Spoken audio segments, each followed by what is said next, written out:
Let's do this.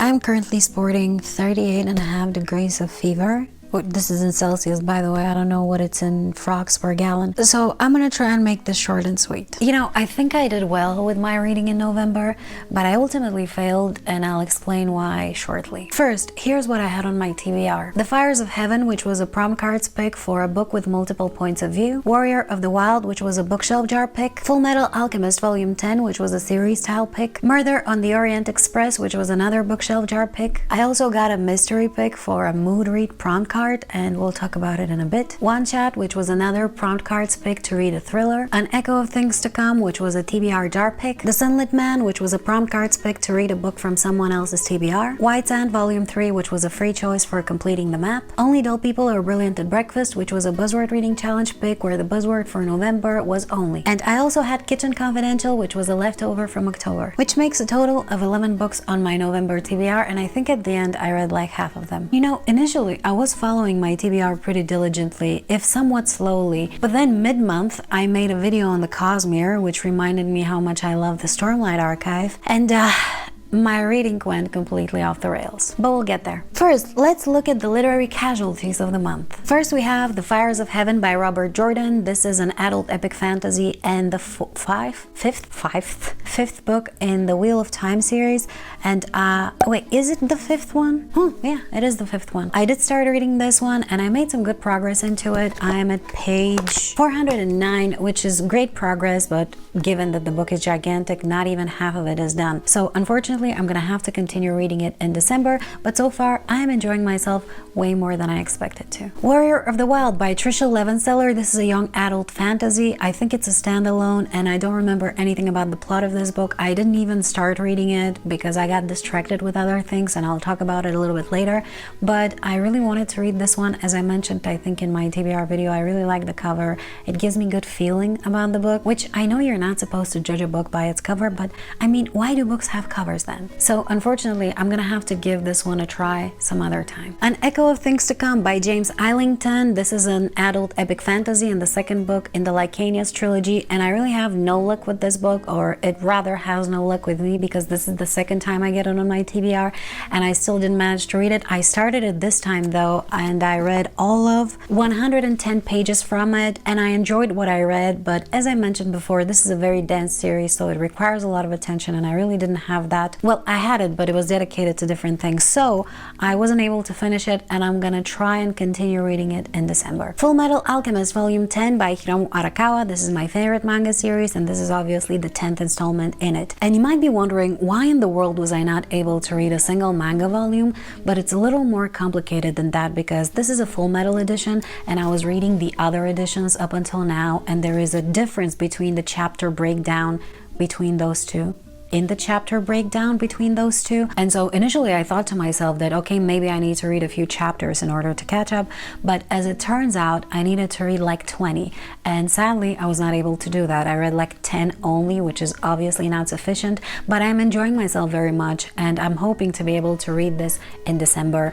I will try to sneak it into my TBR again, because it's getting really good, and I'm really excited to find out what's gonna happen. And yet again, Kitchen Confidential remains unfinished. I started reading it initially in October, but I was so distracted with other things, I didn't pay the proper attention and respect to it, and I didn't like that, so I started reading it all over again in November, and I'm really enjoying myself. I am currently at page 159, and I'm going to continue reading it through December, and I'm hopeful that I'll be able to finish the year by finishing this lovely book. And I almost forgot, Only Dull People Are Brilliant at Breakfast by Oscar Wilde. I wasn't able to finish this book either, even though it's so very short, and I'm enjoying it so very much. And it's not even really a book per se, it's just a collection of random thoughts that the author has had. It's kind of like, had there been Twitter back then, this would probably be his Twitter feed, and it's so very amusing. I'm gonna continue reading it. I think I have like 20 pages remaining, but I couldn't be bothered to finish it before the end of the month,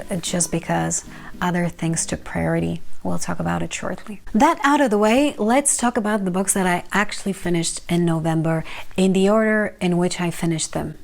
in. Starting with Murder on the Orient Express by Agatha Christie. This is a classic murder mystery, probably one of the most famous one by the author, and I think the 10th book in the Hercule Poirot series. I had actually already read this one many a year ago, and thanks to my terrible memory, forgotten everything about it. So I was really surprised by the ending for the second time in my life, and it was a good one. There's a reason why this book is as popular as it is.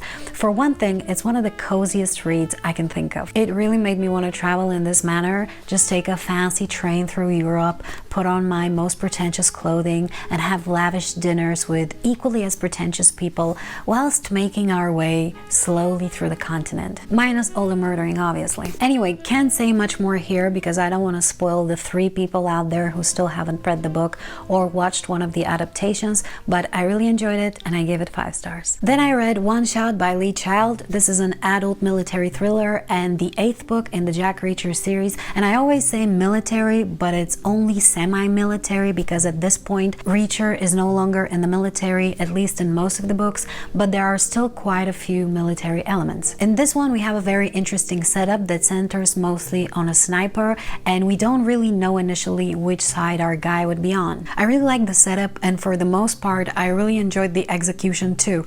Why the book didn't get 5 stars is because, for one thing, some of the explanations at the end seemed a little bit unrealistic to me, and for another, I really wish that somebody else had been the villain. It's not that it didn't work out the way that the author resolved it, but it could have been so much better had the villain been that one other person. And the author wouldn't even have to rewrite anything but the actual ending and maybe one other scene for it to work out perfectly. If you've read the book and you're curious as to whom I'm referring to, we can chat in the comments down below. Either way, I really enjoyed the book, as always with this author, and I gave it 4 stars. Then I read The Sunlit Man by Brandon Sanderson. This is an adult epic fantasy standalone with a big asterisk because the book is technically a part of the Cosmere, and in order to truly enjoy it, you need to be familiar with some stuff. I had a great time with this book. It's not the best work by Sanderson, but it was definitely good. We follow a character whom we've seen before in the Cosmere, but as a secondary character, and as always, the world building was amazing and super original, I think. The book is also very fast-paced. The first 50% are basically straight-up action,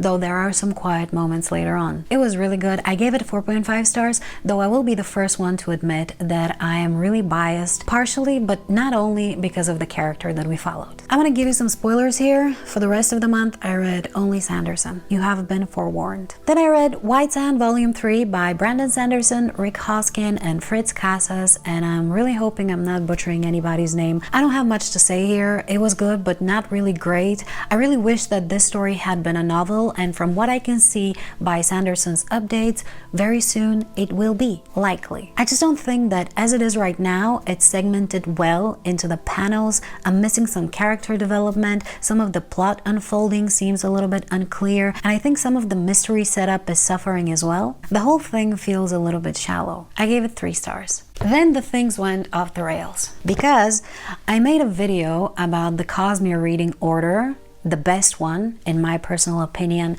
and as I mentioned earlier, it reminded me how much I love Sanderson's writing and one series in particular, and that is the Stormlight Archive. So I decided to flip through Words of Radiance and ended up reading the whole thing and absolutely loved it. This is probably my favorite Sanderson book. I mean, I love The Way of Kings, so it will always have a special place in my heart, but this is where the Cosmere really comes into its own, and I just really love the character development and the plot development that we see here for all of the characters that we follow. And as you can see, this book is not small. It is 1,000 and it's 1,100 pages.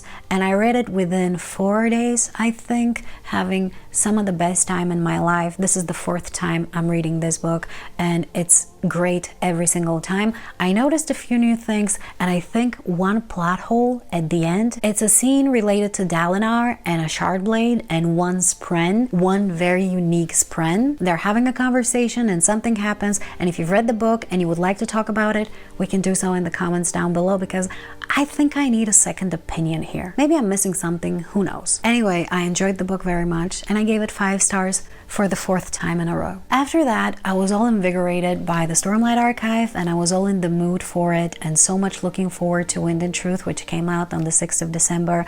And so I decided to reread Rhythm of War, which is the 4th book in this series. Yes, I skipped Oathbringer because I'm more familiar with it than I am with Rhythm of War. I had only read the book once at the time, and I'm really happy that I decided to reread it because, as it turns out, I had forgotten quite a bit of it, but I gave it 4 to 4.5 stars this time. The previous time I had given it 5 stars because I finally managed to put my finger on what bothered me in it, despite the fact that I think it's a great piece of literature. Now, if you've read any of the books of the Stormlight Archive, you know how deeply mental health is embedded into those books. I think it's absolutely fantastic. The author doesn't shy away from it. Every single main character that we follow, and most if not all of the secondary ones, have very significant personal struggles, and I really enjoy the way that he had presented that on page. And I think in the first 3 books it flowed very smoothly, and it was a very nice part of the story without overtaking it. We focus on the human struggle, and I think most of us can see ourselves in all of the characters at least a little bit, but the stakes were high and the world was ending, and that was the main focus of things. It was a nice, very palatable symbiosis. But in this one, the focus on mental health, while still great,